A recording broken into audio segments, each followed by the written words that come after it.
Oh! Muito boa tarde, Campus Party Portugal. Chegamos ao nosso último dia de Campus Party Portugal Digital Edition. E que entrevista foi hoje de manhã com Edward Snowden. Meu Deus, que cara humanitário. Foi muito legal. Se você não viu, corre lá depois no site, dá uma olhada nos vídeos por demanda, tá muito legal essa entrevista, foi muito bacana, vários jornalistas do mundo todo podendo fazer pergunta, interagir com o Edward Snowden, e ele demonstrou um pouco essa pessoa maravilhosa que ele é. Eu gostei muito particularmente, obviamente que a gente não concorda com tudo, ou com 100% do que se fala, mas se mostrou uma pessoa muito legal, cada um pode emitir a sua opinião. Claro, hoje continuamos a nossa Campus Party Portugal, lembrando sempre de ir ao site e fazer aquela doação aos nossos grandes heróis, aos nossos médicos sem fronteiras que estão diante dessa pandemia, cuidando dos nossos médicos.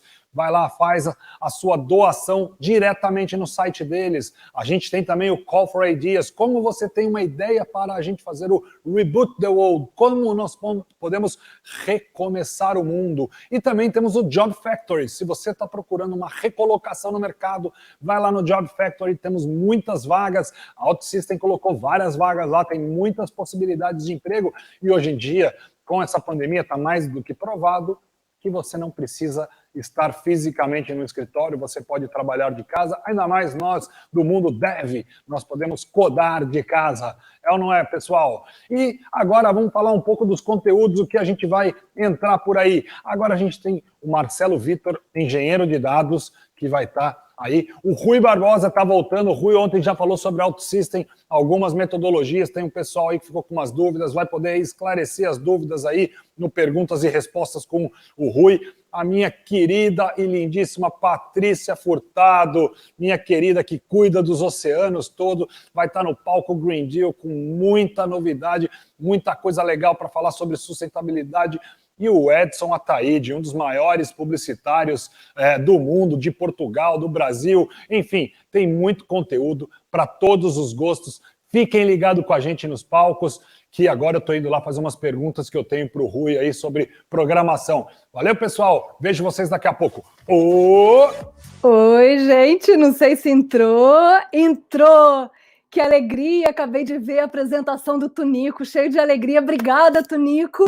Agradecê-lo pelo convite e agradecer a todos vocês que estão aqui e feliz de ser uma brasileira, de estar no Brasil, mas estar no evento de Portugal. E que lugar melhor para falar sobre o mar, sobre o oceano, né? Um país que tem um Ministério do Mar, que tem tantas políticas de educação marinha, um país que em junho desse ano, se não fosse a pandemia, ia sediar a Conferência do Oceano da ONU. Então, estar aqui no Campus Party Portugal para falar do oceano é mesmo uma grande alegria. Ainda mais para esse público jovem que trabalha com inovações tecnológicas, que sonha, que quer construir um mundo melhor. E como não pensar em construir um mundo melhor sem pensar também no oceano, né? Então, por isso que eu falo, é a bola da vez, são muitas ações, né, que as presenciais foram canceladas por causa da pandemia, para a gente entrar com tudo na década do oceano, mas o mundo virtual é um território para a gente atuar também. Então, estamos aqui. E o Campus Party é realmente um evento, assim, eu fico impressionada com a inovação, com a inclusão, com essa impulsão, né, com esse impulso para a colaboração, um evento sem fronteiras. Então, nada melhor do que falar de oceano com todas essas características.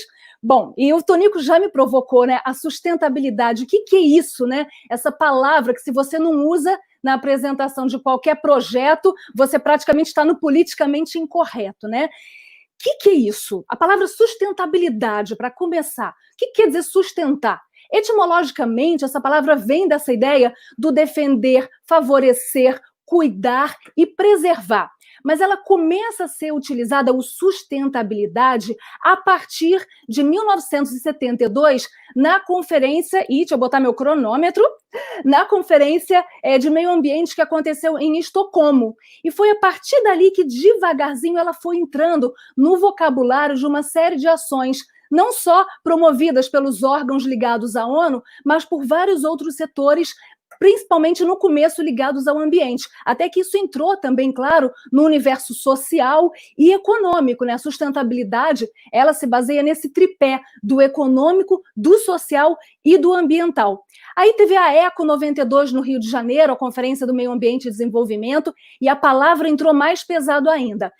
Em 2000, acontece uma coisa muito bacana. Tinha o Kofi Annan, que era o então secretário-geral das Nações Unidas, que ele fala: precisamos alinhar as ações de todas as empresas do mundo, porque o meio ambiente está em risco. E o meio ambiente estando em risco, coloca os negócios em risco. Então, assim nasce o Pacto Global, que começa a criar estratégias a partir de 10 princípios universais ligados a direitos humanos, trabalho, meio ambiente e anticorrupção, para tentar orientar as empresas em suas ações. E assim nascem os 8 Objetivos do Milênio. Só que eles não caminharam, resolveram muita coisa, mas a gente chegou em 2015 precisando estabelecer metas ainda mais audaciosas, porque nem tudo foi resolvido. Então, nascem assim os 17 Objetivos do Desenvolvimento Sustentável da ONU. E o que quer dizer desenvolvimento sustentável? A frase formal é o desenvolvimento que satisfaz as necessidades do presente sem comprometer a capacidade das gerações futuras em satisfazer as suas próprias necessidades. E assim a gente vai tocando essa agenda, que foi chamada de Agenda 2030, que é para poder caminhar com esses vários objetivos, visando a construção de um mundo melhor, a partir também da colaboração das empresas. E dentro desses objetivos, a gente tem um ODS, né, que é o Objetivo do Desenvolvimento Sustentável 14, que é o Vida na Água. Então, o que ele é? Ele fala da conservação e do uso sustentável dos oceanos, dos mares e dos recursos marinhos para o desenvolvimento sustentável. E dentro desse ODS 14 ainda temos 10 metas. Eu não vou entrar aqui porque vocês encontram isso na internet para a gente avançar um pouco mais com outras ideias. Então, a gente tem esse ODS 14. O que a gente vai fazer com esse ODS 14 nessa Agenda 2030? Oceano. Mas isso não é só uma grande banheira, né? Não é só essa grande massa d'água que está ali para nos servir como recurso. O papel do oceano é imenso para tudo. A gente está agora nesse cenário que se falava de mudanças climáticas, mas não dá mais para falar de mudanças climáticas. A gente já está falando em emergências climáticas, porque por conta dessa alteração do clima em escala global, pelo nível do aquecimento global, a gente está cheio de eventos extremos. A gente tem uma quantidade imensa de tempestades, secas, ciclones, tsunamis, terremotos, vulcões que entram em erupção, mas com uma maior frequência e intensidade, em decorrência desses efeitos dessas alterações climáticas, né? A gente vê que o clima está maluco em todos os lugares do planeta, onde, de repente, antigamente tinha sempre seca, de repente está chegando a chuva, e no outro lugar não. E como fica a agricultura? Como ficam os povos que precisam viver nesses lugares que estão com tantas alterações em seu cotidiano, afetando tanto a vida pessoal quanto profissional? E o oxigênio, o oceano, ele nos dá tanta coisa, tá vendo? Já relacionei logo o oxigênio com o oceano. Porque a gente falava, né? O oxigênio vem das florestas, a Amazônia. Sim, todas as florestas e a Amazônia têm um papel fundamental para nos entregar o oxigênio. Porém, o que muita gente ainda não sabe é que a maior parte do oxigênio que a gente respira vem do oceano. Então, você pode estar num deserto e você respira o oceano, mesmo não estando em contato físico com as suas águas naquele momento, mas está na atmosfera. Além disso, o oceano, ele absorve uma quantidade imensa de gás carbônico, nos ajudando a atenuar o efeito estufa. Outra coisa, ele é chamado porque ele é o maior regulador do clima do planeta. É como se ele fosse um ar-condicionado que ajudasse a resfriar um pouco a atmosfera para nos permitir ainda a ter um certo, entre aspas, um certo equilíbrio. Então, ele absorve calor. E, além disso, o que a gente vê com o oceano? Nós hoje falamos muito, né, da economia azul, toda essa produção de alimento, da aquicultura. Nós temos, por exemplo, a geração de energias, um oceano que é uma autoestrada líquida para todos os transportes das cargas e de passageiros, o oceano como turismo, é tanta coisa que ele nos dá, tanto naturalmente para o planeta, quanto atividades ligadas também aos negócios. Só que o oceano está sofrendo muito. A gente está abusando desse nosso oceano. Ele está hoje desoxigenado, tem áreas que têm menos de 40% de oxigênio do que antes. Já chegamos a isso. Tem tecnologia bombeando oxigênio para o fundo do oceano. Nós temos a acidificação, a água está muito mais aquecida que antes. Nós temos, então, por conta disso tudo, o branqueamento e a morte dos corais. Mais da metade dos corais estão ali numa situação muito difícil, fora toda a poluição. A gente fala muito do plástico, né, que é esse resíduo sólido mais visível. Só que a gente tem uma contaminação também pelos nutrientes que chegam da agricultura. A maior parte da poluição marinha, ela vem da terra. Então, olha isso, é muita coisa para a gente cuidar, são muitos desafios. Então, não é por acaso que ano passado a Conferência do Clima, né, a COP de Madrid, ela foi chamada de COP Azul, porque para falar do clima, ela teve que abordar a questão do oceano. E aí, a gente tem agora um trabalho coletivo imenso numa preparação, porque a ONU estabeleceu a década da ciência oceânica para o desenvolvimento sustentável. E nós estamos na preparação disso tudo, porque essa década, ela oficialmente é de 21 a 30. Então já há no mundo inteiro um forte trabalho para tentar ajudar o nosso oceano a continuar cumprindo tudo isso que ele nos entrega já, né? Então a década, o que é essa década? O que ela quer? A ONU faz muitas décadas ao mesmo tempo, mas essa década do oceano, eu digo para vocês, ela está vindo com uma força, não só por uma prioridade que ela tem para a manutenção da vida na Terra, mas pela maneira que ela está, por como ela está atuando para engajar a sociedade e trazer todos nós para a responsabilidade de salvar esse oceano. Então, e ela quer que a ciência seja o foco. Por isso não é a década do oceano, é a década da ciência oceânica para o desenvolvimento sustentável. Então, a gente quer um oceano limpo, seguro, saudável e resiliente, produtivo, previsível e transparente, com relação à transparência dos dados, da troca, para que toda a comunidade internacional possa atuar junto. E está chegando aqui um novo princípio, que é também um oceano que inspira e que engaja. Então, vamos lá. Dentro da década, nascem uma série de outros projetos, como, por exemplo, o projeto um projeto da Unesco, que em inglês se chama Ocean Literacy. Em Portugal, esse nome foi traduzido para literacia oceânica, ou literacia do oceano. No Brasil, ele foi traduzido como cultura oceânica. Na verdade, a gente está trabalhando junto, Brasil e Portugal, apesar dos nomes. E a vontade, quer dizer, isso está dentro do panorama da década, mas com um impulso maior de engajar a sociedade a partir desse entendimento, dessa compreensão, dessa percepção de como nós nos relacionamos com o oceano. Então, a grande pergunta da cultura oceânica, da literacia do oceano é: como o oceano te influencia? E como você influencia o oceano?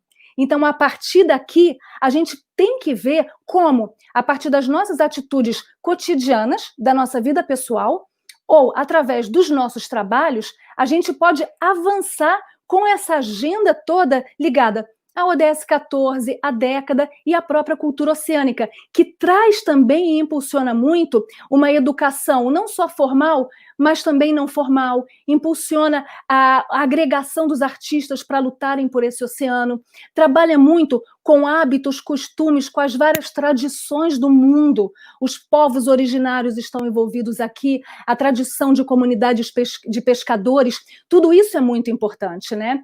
Então, a gente tem que compreender essa relação que nós temos com o oceano como um estabelecimento de uma cultura. Por isso, uma cultura oceânica que já nos pertence. Até como eu falei, só por respirarmos, nós já nos relacionamos com o oceano. Não é uma relação só do oceano, como de repente a praia, como um grande playground aquático. É muito mais. E mais a gente compreende e enxerga, mais a gente consegue ter atitudes para respeitar esse imenso azul que é a origem de toda forma de vida na Terra, né? E esse programa da Unesco de literacia do oceano, de cultura oceânica, ele tem uns princípios, né? Um grande princípio dele, por exemplo, é o seguinte: mudar o vocabulário. Nós não falamos mais em oceanos. Por quê? A gente tem que enxergar um único oceano, que é global. E aqui a gente já visualiza essa questão da colaboração. Esse oceano pertence a todos, essas águas rodam, os ecossistemas marinhos dialogam entre si. Então a gente precisa enxergar que o cuidado com esse oceano, que não vou dizer que é um território, né? Eu brinco dizendo que é um aquatório comum, do qual todos nós temos que tomar conta. Além disso, dentro desses princípios da cultura oceânica, o oceano e a vida marinha tem uma forte relação na dinâmica da Terra. A gente falou do aquecimento global, do clima, uma influência importante sobre o clima. Ele permite que a Terra seja habitável. Ele suporta uma imensa biodiversidade de vida, de ecossistemas que estão ali, né? Fazendo com que a vida na Terra continue sendo possível. O oceano e a humanidade estão intimamente interligados. A gente não pode esquecer, então, dessa questão da relação. E a cultura oceânica ainda nos lembra que a gente conhece muito pouco do mar. Conhecemos mais a superfície de Marte do que a superfície do leito oceânico. Ou seja, conhecemos mais do espaço do que do fundo do mar. Então, é a hora de aprendermos, de desenvolvermos projetos para isso e de termos o gatilho para a mudança das nossas atitudes, né? Então, assim, o oceano, ele nos ensina muito com relação ao tema da colaboração. Como eu já falei, ele não tem fronteiras, ele é inclusivo, ele inclui todos os povos, chamando todos nós para cuidarmos dele. O oceano acolhe todo mundo, sem distinção de gênero, de cor, de religião, de sobrenome, de hierarquia, de conta em banco. Todos nós podemos viver esse oceano. Ele é nosso. Então, assim, como enxergar um paradigma de maior inclusão do que o oceano? E aqui eu queria fazer uma homenagem a uma mulher. Vou beber um pouco d'água, estou falando muito. Estou em Goiânia, o clima aqui é muito seco. Dia 8 de julho foi o Dia dos Cientistas. E tem uma cientista que ela é incrível, que eu convido vocês a estudarem um pouquinho, e eu quero trazê-la para cá porque ela nos inspira nesse quesito colaboração oceano. O nome dela é Lynn Margulis. Ela era uma bióloga, ela já faleceu, bióloga, mas com um imenso interesse por genética, por microbiologia, pelo microcosmos. E, curiosamente, ela era casada com Carl Sagan, cosmólogo, astrônomo. Olha que lindo esse diálogo entre o interesse dela com o microcosmo, com a microbiologia, e o dele com a imensidão do cosmo, que a gente sabe que mudam as proporções, mas quimicamente é a mesma coisa, né? E chamando a Lynn, eu queria só convidar vocês a dar uma outra gugada, que tem uma outra cientista que eu não posso deixar de citar, que é a Cat Sullivan, que é uma mulher também, né? Que há pouco tempo ela era uma astrônoma da NASA, visitou o espaço e há pouco tempo foi também visitar as Fossas Marianas, que é o abismo, né? O lugar mais profundo do oceano. Olha que incrível, uma outra cientista mulher, mas que fez essa viagem para cima e para baixo, que nenhuma outra pessoa fez. Mas voltando a Lynn.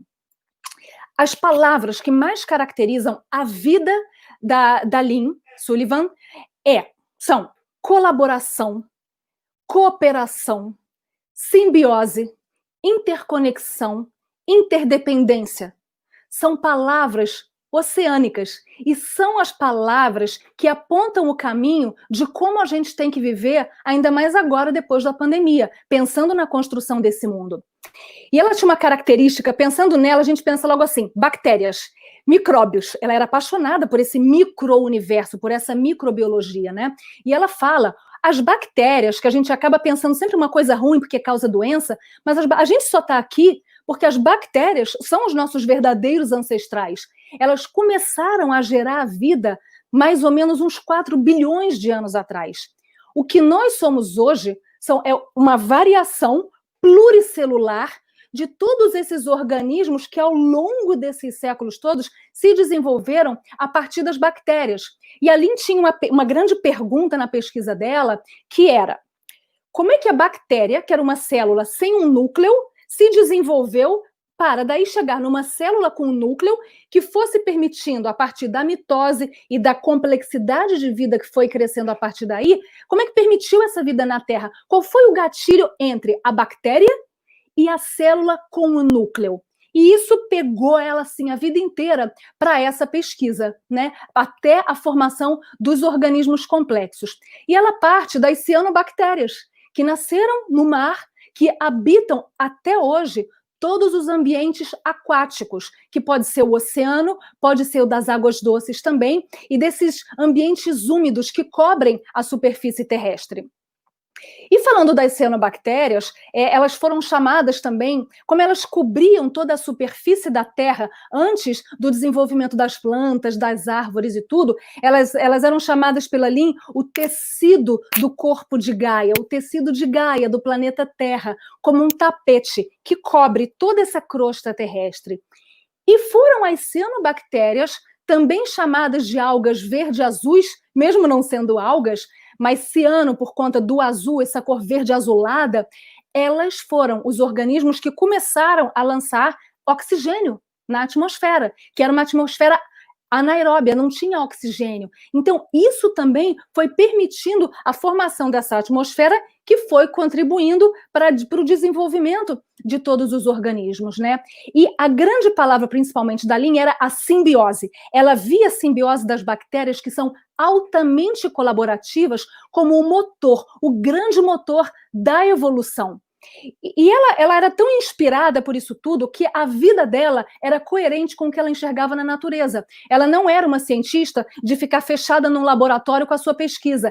Ela trocava, ela viajava, ela queria contato com cientistas do mundo inteiro. E ela desafiou também a ciência convencional, a linha darwiniana, que fala, né, de um tronco, a gente tem 3 ramos, e daí a vida foi se desenvolvendo. Ela falava, não, a vida se desenvolve em rede. Esses 3 ramos que Darwin depois colocou como separados, na verdade, eram um tecido com movimentação de informação genética, como uma grande teia que juntava tudo isso. Então, ela acreditava que a vida se desenvolveu dessa forma, a partir da rede. E não foi por acaso que ela foi uma grande aliada do James Lovelock, que desenvolveu essa teoria de Gaia, vendo a Terra como um organismo vivente que se autorregula. E para ela, a gente pensa hoje, nossa, com todos os desafios que a gente tem da sustentabilidade, da reciclagem, ela falava, a gente tem que se basear nas bactérias. As bactérias, elas cobram, elas comem o que outras bactérias desperdiçam. Elas fazem uma reciclagem contínua. A gente não pode ficar produzindo algo que não é comido, que não é reciclado. Isso é muito importante para a gente. Pensar nessa comunhão, nessa atuação conjunta. E um outro exemplo do mar fortíssimo, que hoje também está aí, coral. O branqueamento dos corais, ele se dá, e a morte sucessiva se dá por quê? Os corais, eles têm uma alga que é abrigada nele, e essa alga é que permite que ele faça a fotossíntese, que gera o alimento dele. Com o aumento da temperatura e com a acidificação, essa alga ou perde o pigmento que dialoga com o coral, ou ela vai embora, e o coral fica branco e acaba morrendo, na verdade. Então, é um consórcio. Isso tudo nos mostra como nós podemos nos inspirar nesses organismos da origem da vida na Terra, ou, por exemplo, nesse consórcio do coral com algas, com esses outros elementos, para a gente avançar com os nossos projetos também, né? Ainda mais hoje, essa lente oceano, ela nos ajuda a pensar por conta de todos os desafios socioambientais que a gente está tendo, mesmo antes da pandemia, claro, né? Que a pandemia traz à luz de uma maneira muito forte. Então, convido a vocês mesmos a olhar esse paradigma da colaboração, da inclusão do oceano e também, inspirados na Lynn, pensar em como a gente pode trabalhar junto, parar com esse isolamento do cada um no seu quadrado e como a água que circula nos vários ambientes da Terra fluir e ver como a gente junto pode construir algo mais potente.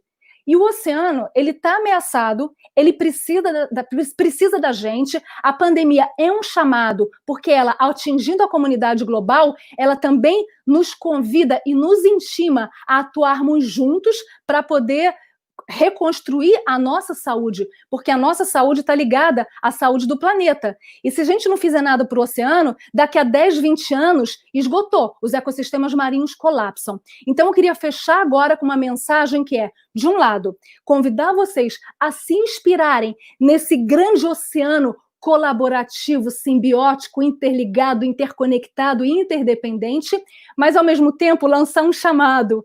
Se através dos seus projetos vocês puderem fazer algo que também proteja esse nosso oceano, não o oceano, esse nosso oceano, vocês vão estar realmente contribuindo para a continuidade da vida na Terra. Eu digo que os jovens não são amanhã, eles são o presente, porque o momento é agora. E a gente não pode desperdiçar um único minuto da nossa vida aqui na Terra.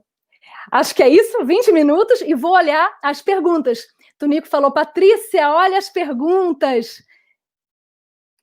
Então, deixa eu ver aqui. Ai. Vamos ver se eu consigo ler tudo. Live comments. Eu acho que aqui agora não estou visualizando, mas basicamente eu acho que era isso que eu queria trazer para vocês. Esse é o grande chamado nosso para o mundo de hoje, é nos juntarmos. E a partir dessa visão, olhem a vida através da lente do oceano, olhem a vida através da lente da água. E eu costumo dizer que tudo que a gente fala, água, a água em terra, a água do ODS 6, da água e do saneamento, por exemplo, ela é o oceano que se deslocou. Porque todas as águas que a gente tem no espaço continental, elas vêm do oceano através do ciclo hídrico, e para lá elas voltam. Por isso que a grande poluição gerada, que presente no oceano, ela é gerada em terra. E daí as nossas responsabilidades com tudo isso. Então fica aqui esse convite que é, cuidem das águas, cuidem do oceano, incluindo aqui que vocês são água, vocês são o oceano. Porque a nossa composição química, a composição química do nosso sangue, por exemplo, ela é muito parecida com a água do mar. Nós temos o oceano inteiro das nossas origens dentro da gente. Os nossos órgãos são organismos marinhos complexificados também. Então enxerguem todas essas interconexões como se essas águas que circulam fossem um grande sistema mesmo, até artificial, conectado, mas é um natural. E sem o natural, o artificial não existem. Então, acho que eu deixo esse recado e aproveito e convido vocês para assistirem um filme que eu lancei na internet tem uma semana, que se chama Somos Água. Então, se vocês entrarem na minha conta do YouTube, que é Aquamater, ACQUAMATER,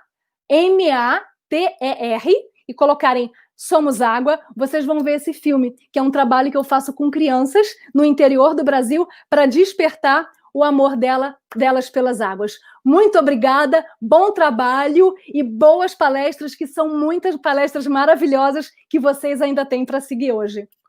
Beijo!